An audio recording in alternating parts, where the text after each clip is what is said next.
জাদু পাত্র ছিল, সেখানে যা কিছু রাখা হতো তাই সেই অবস্থাতেই ফিরে আসতো, নতুন অবস্থাতেই। একদিন ঘর লণ্ডভণ্ড হয়ে তার স্বামী তাকে ডাস্টবিনে ফেলে দিতে বলে সব কিছু। তারপরে একটা আপেল খেতে খেতে ডাস্টবিনে রেখে দেয়। ডাস্টবিনে রাখা মাত্রই আপেলটা পুরনো অবস্থায় ফিরে আসে। তারপরে হঠাৎ চমকে যায়।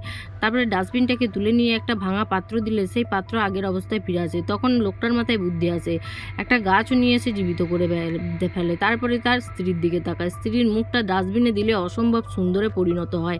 তারপরে একদিন স্ত্রী সুন্দরী হওয়ার ফলে একদিন লোকটাকেও তা বলে যে ডাস্টবিনে মুখটা দিলে সেও সুন্দর হয়ে যাবে। তারপরে লোকটিও সুন্দর হয়ে যায়।